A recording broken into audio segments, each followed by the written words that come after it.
Welcome to Tea with PILPG. I'm Paul Williams, and today we'll be discussing the startup of you over a cup of jasmine green tea.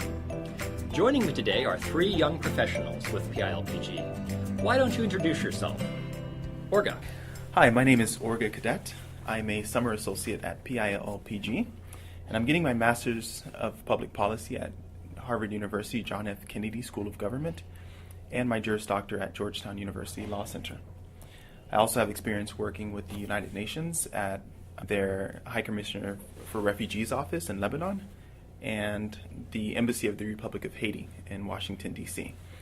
I plan to start a nonprofit that will donate telescopes to school systems in developing countries, and so I'm really excited to hear what you have to say about the startup of me. Excellent. Taylor, tell us about yourself. Hi, I'm Taylor. I'm an intern at PILPG. I'm currently pursuing my bachelor's degree in political science at Clemson University. And last summer, I worked for a USAID project in the Philippines. Excellent. Lauren. Hi, I'm Lauren Voss, and I'm a summer associate at PILPG. I'm getting my JD at Harvard Law and a master's in global affairs at Yale's Jackson Institute. I spent the last 5 years as an intelligence officer in the Air Force. I've also had experience at the High Commissioner for Human Rights in Geneva and the U.S. State Department.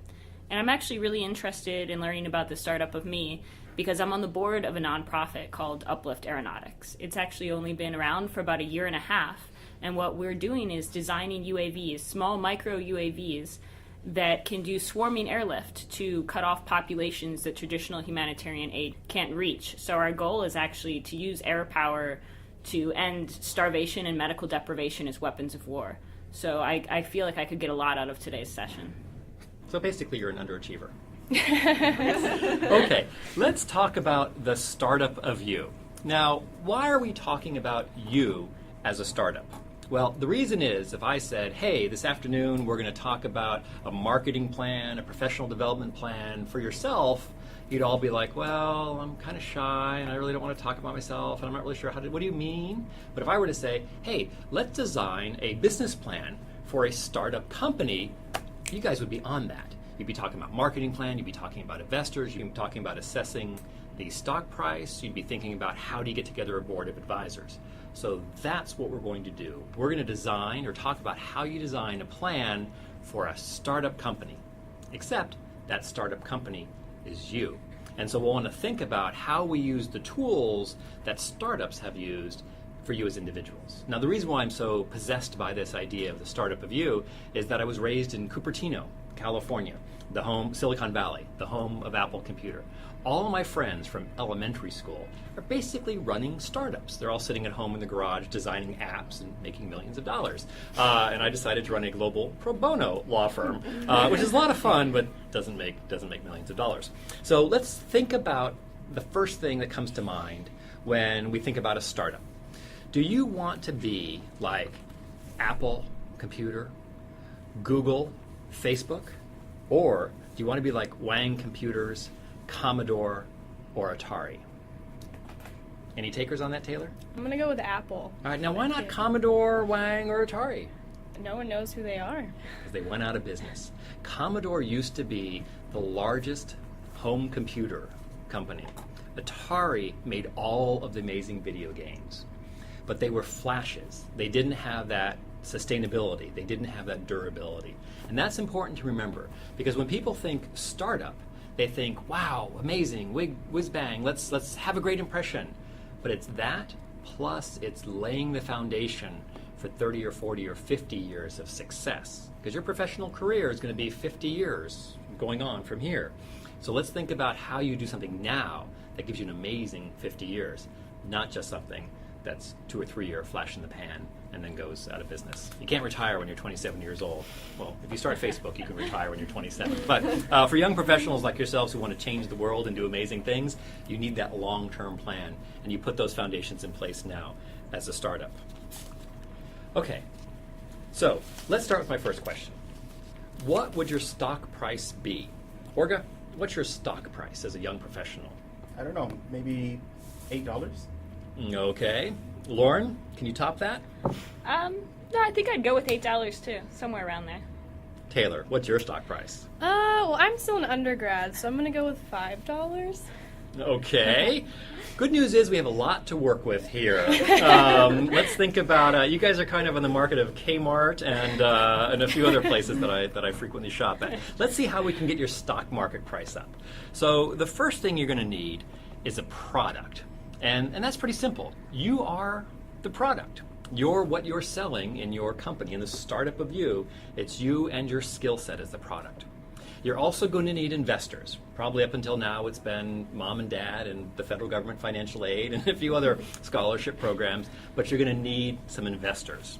You're going to need a marketing plan, you're going to need a future vision, and you're going to need a personal board of directors for your startup. So let's look now to the first, which is a product. What type of product would you have? If you're thinking about, my product is fill in the blank, what would your product be? Not the product itself, but what are some of the attributes of the product? I would think my product would be reliable and competent. So you're Toyota, basically. Okay. Lauren, what are some of the qualities of your product? I mean, something that's important, I think, is timely. Getting something done quick when people need it. So efficient, quick, timely. Okay, so you want high quality, efficient, durable, excellence, something that's a little cool, maybe a little edgy, and that's something that people want. You want to have a product, you want to have your services, you want to have your professional competency be something that individuals are interested in. Public international law skills, human rights advocacy skills, things that everyone wants to change the world, they want to make a difference. Your product allows them to do that. Your product of you, your skill set, your dependability, your excellence, your reliability, that product, bringing you on board as a lawyer, bringing you on board as a foreign policy consultant, bringing you on board as a human rights advocate or lobbyist, is such a top quality product that it will allow them to achieve their objectives, that you'll be a tool for making a difference. And it's a little difficult to think about yourself as a product, but think about the ways in which those products that you use on a daily basis, what are some of those attributes, and how they're constantly being improved and how they're constantly being evolved. Again, your product has to be on the top shelf for the next 50 years. So you've got to beat out the competition now to get a space on that top shelf, and then you have to constantly refine and reinvent that product. Add to your skill set, add to your credentialing, add to your network so that you're constantly on the top shelf, because that's where all the fun stuff happens. Investors. What do you guys think about? Taylor, when I say investors, what are you thinking about? Cash, obviously, but what else are you thinking about? Someone that believes in you and is willing to contribute cash to your, I guess, quote-unquote product. Yeah, I guess that's it.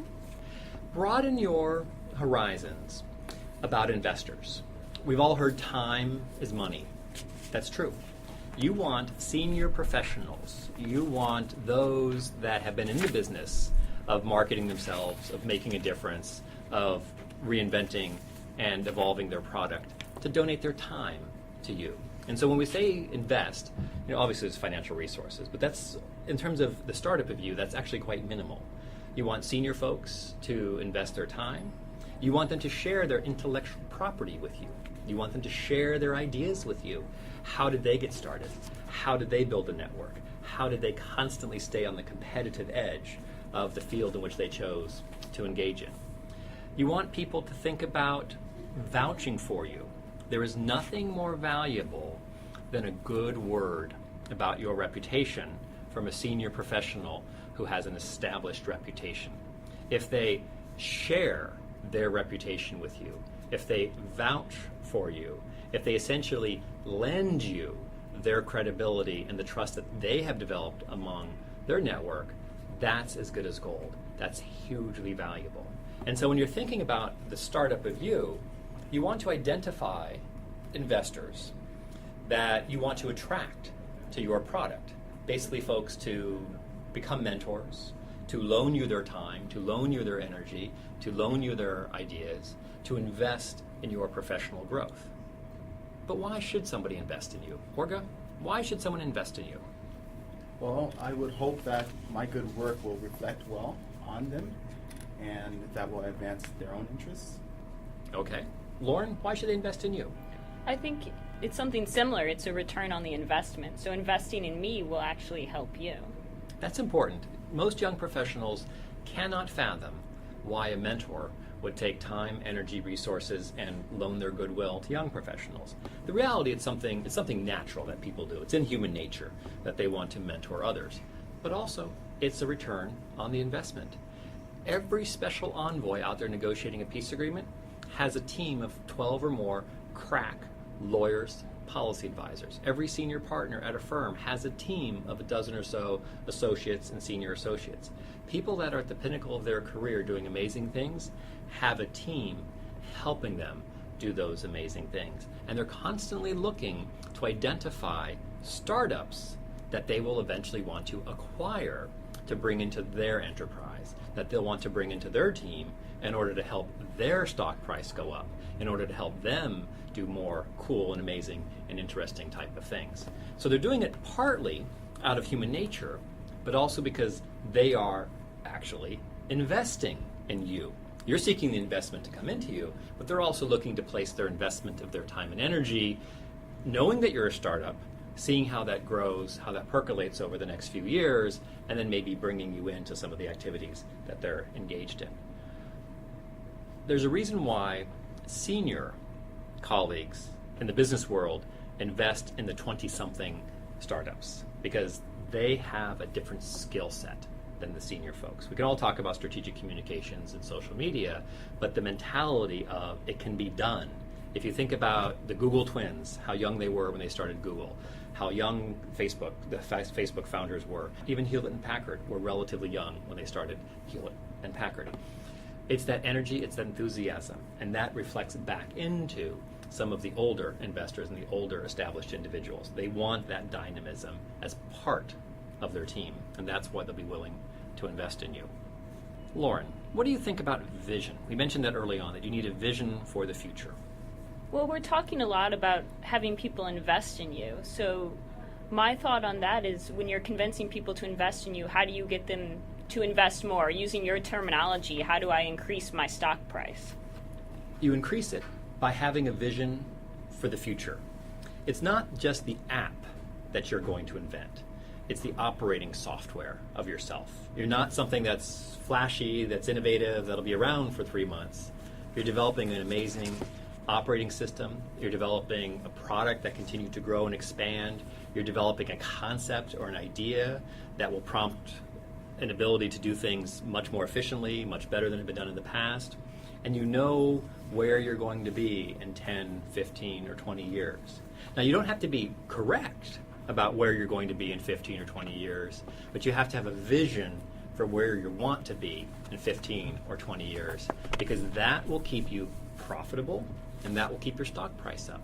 If you're just thinking about doing something in the next 6 months, you'll be a bubble. You'll be a stock bubble. Your price will go up, but then you won't have any value after that 6 months because you won't have any follow-on ideas. You need to be a company that continues to grow and develop new ideas, and you do that best by having an objective, having a place that you want to reach in terms of a substantive skill set, in terms of an impact, and in terms of things that you want to develop, how you approach problems that are new, innovative, and different than other individuals. So while you're spending some time trying to attract some investors, people for time, mentorship, and ideas, while you're spending time trying to figure out the unique nature of your product, also be spending time thinking about your narrative for where you will be 20 years down the road. Also embrace the fact that you're currently working out of a garage. This is one of the things that is most difficult for young professionals. Why me? I'm literally living out of a garage in some cases with the housing market in Washington at the moment. But why would someone why would someone want to invest in someone who's literally working out of their garage, living out of their garage, is a young professional, has some good ideas but a relatively limited skill set? Think about the companies that we mentioned at the beginning. Apple Computer was literally started in the garage of Steve Jobs' parents. Hewlett and Packard started their business in their garage in Palo Alto. Who knows where the Google twins started Google, but it was probably in the equivalent of a garage or some type of flexible office space arrangement. These amazing startups that are mega companies started in a garage. There's no difference between them and you. It's that they've had more time to be successful. Map what they've done in terms of their success, which is embracing that they will be successful, having that plan, having that enthusiasm, and not being shy about selling their product, not being shy about selling yourselves. And that's one of the things that startups have to overcome. You may have a great idea, you may have some great investors, but you need to get out and you need to sell it. There's no excuse for being an introvert. There's no excuse for being shy. You are running a business. You're running the business of you. So you need a marketing plan to get out of the garage and get into the tall glass building. So when you say marketing plan, exactly what do you mean? How do I market myself as a person rather than as a product? Well, the first thing you need as a person is a brand. You need to think about all of these successful startups had a brand. They had an association. When you think of Apple, when you think of Google, when you think of Facebook, when you think of Toyota, there's a brand that's associated with that name. So when people think of you, Taylor, they think of Wicked Smart. That's your brand. I hope so. When they think of Lauren, they think of, super professional. That's her brand. You want people to identify a brand. And it's not something where you sit back and you let people brand you for yourself. Because if Toyota sat back, basically Honda would brand Toyota more along the lines of a Yugo than along the lines of a dependable Toyota. Toyota spends millions of dollars, a lot of money, branding itself as durable. And Honda spends just as much money branding itself as reliable. There's that much competition. There's a little difference between durable and reliable, but there's that much competition for the brand. You cannot sit back and let your competition, which are the thousands of other young startups out there that want to do cool and exciting things in international law, in human rights, in foreign policy, and making a difference in changing the world. That's your competition. You need to brand yourself, and you need to be thoughtful about your brand.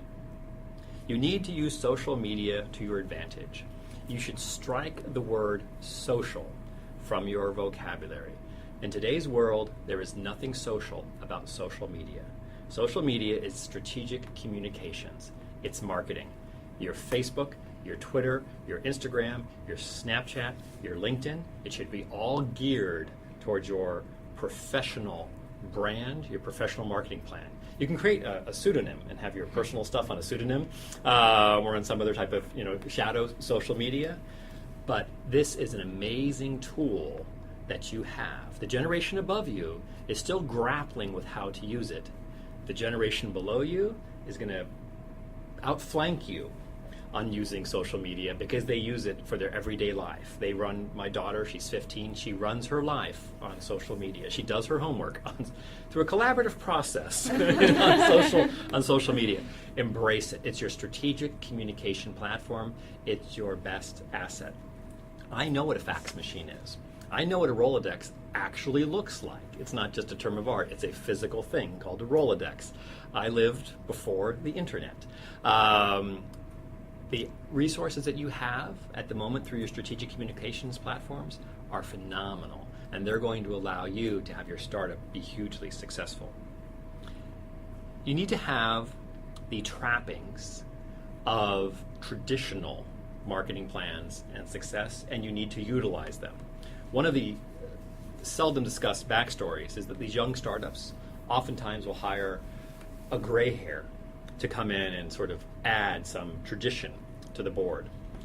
The equivalent is business cards. Use business cards.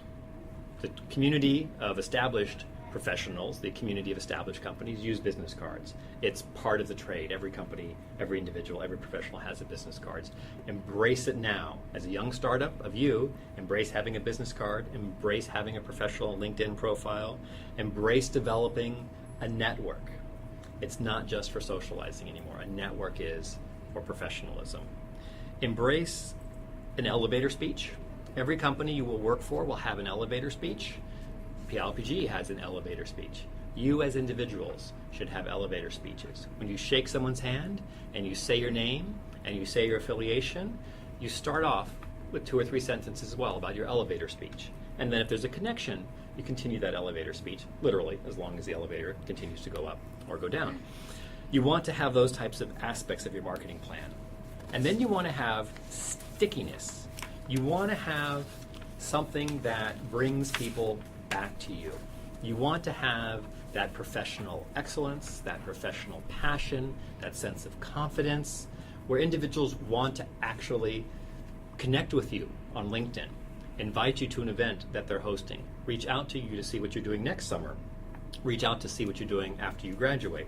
Because there's that stickiness, there's that attractiveness to you as a young startup that they see possible value added to the enterprise that they're engaging with. So your marketing plan should make available that knowledge about your stickiness and should put things out there that will attract others to you to collaborate, to engage, and to essentially help them down the road of professional development. Now, Orga, you're looking a little worried. This just seems like a lot to do by myself, and it sounds like you have to be really outgoing all the time in order to market yourself well. Yes, you do. And running a startup is 24/7. Embrace it and begin to look for strategies on how to do it and begin to look for help. If you think about the companies we've been talking about, Hewlett and Packard, Apple, Jobs, and Wozniak, Google, Brin, and Sergey, oftentimes they're team efforts. Now, of course, I'm a Gemini, so I can just talk to myself. I've got my partner in crime right here with me. But you'll want to identify a network of other startups that you'll want to collaborate with, that you'll want to share ideas with, that you'll want to test ideas with.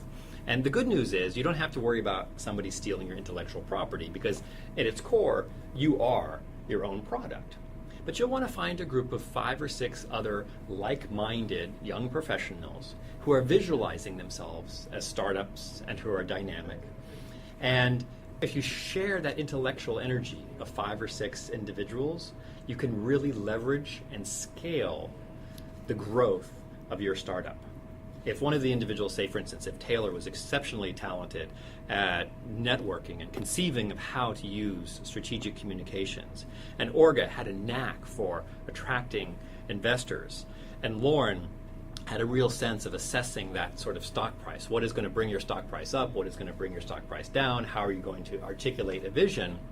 And you put the 3 of you together and you have a few hours of coffee, or tea. I guess it should be tea, right? Because this is tea time with PILPG. So a few hours over multiple cups of tea, you can leverage that skill set. So it is a lot of work, but you're sharing the burden, you're sharing the ideas, and you're generating enthusiasm, because that's what's important. When you think about startups, people are excited about startups. They're excited about the product. They're excited about potential. They're excited about where's this going to go. And that's how you want people to think about you. And the best way to get the people to be excited about you is to be excited about yourself. Now, if you're sitting there in a dark room plotting this all out, that's not very exciting. But if you're with colleagues and peers and bouncing off ideas and talking about it, then that becomes exciting. That's something that will resonate with other individuals. You want to create that buzz. I'm always worried about using words around young professionals when you actually know what they mean. But you want to create that buzz, that enthusiasm, that energy about you and similarly situated startups and colleagues. So going on with the idea of a startup of you, a lot of startups have board of directors. So would you suggest having some sort of personal board of directors? Yes, you want to take some of your investors and some individuals who have not invested in you and create an informal board of directors. Individuals that will guide you in making decisions, not make decisions for you, not identify a path that you must pursue, but individuals that you can bounce off ideas, individuals who have been successful at starting their own companies, literally themselves, or actual law firms or companies, or successful positions at the State Department or at the United Nations, and you want to be able to tap into their guidance. There are a lot of potholes, pitfalls, washed out bridges along the way of becoming an amazing, dynamic startup and successful company. These individuals have driven through those potholes, driven over those bridges. They've bumped into these issues in the past. You want to learn from their ideas and their wisdom. You also want individuals who will make opportunities available for you. Investors will be looking for a return on their investment, which is great. A board of directors will be looking for possibilities and options for you. So they'll have friends or colleagues who might be in need of amazing, young, dynamic professional assistance, exactly what your startup is offering, that they'll want to steer you in the direction of their colleagues or opportunities that they help spot. So you basically want some seasoned professionals who may or may not have skin in the game with you to be able to guide you along the way.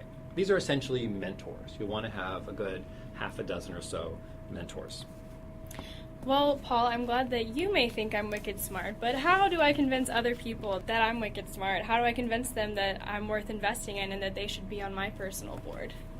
Deliver value now.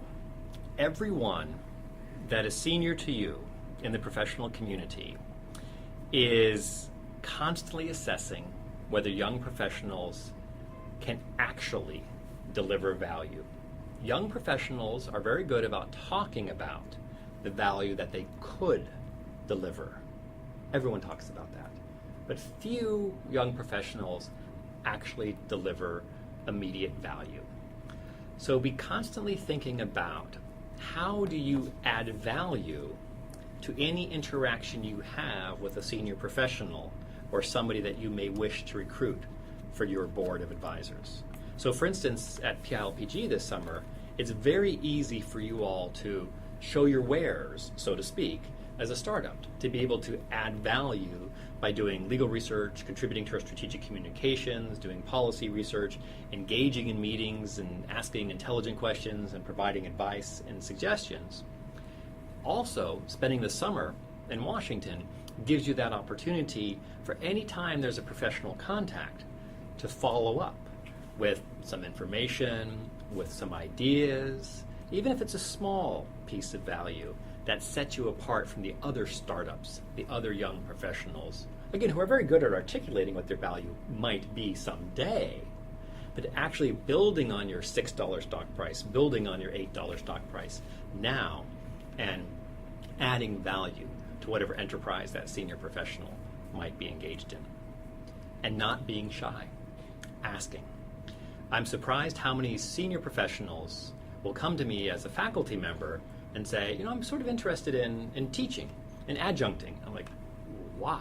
You had an amazing career, you've done amazing things. Okay, you have a little time on your hands. Well, I'm looking to mentor some young professionals. I can give you a list of 25 young professionals right now who would love to have you be their mentor, and you don't even have to teach a class. You can just call them up. And just as young professionals are shy about reaching out to, will you be on my board of directors, will you be my mentor? Senior professionals are also very shy because young professionals all look the same. And they don't want to waste their time or their energy, because time is money, and they don't want to invest in startups that are going to fail. They only want to invest in startups that succeed. So you need an angel donor. You need an angel investor. You need somebody who's going to vouch for you among the other senior professionals. So focus on getting a chairwoman of your board who will then vouch for you to bring on other individuals onto your board. Because that's when others will invest, because that chairwoman will have vouched that this person has demonstrated valuable skill sets and will be able to take on and make use of the time and energy. Well, that brings us to the end of today's podcast. So thank you so much for joining us today. If you would like to know more, please follow us on Facebook and Twitter, or on our website, publicinternationallawandpolicygroup.org. Do you have a tea or a discussion question that you would like to suggest? Let us know on Twitter at #TeaWithPILPG. Until next time, this is Tea with PILPG. brewing excellence around the world.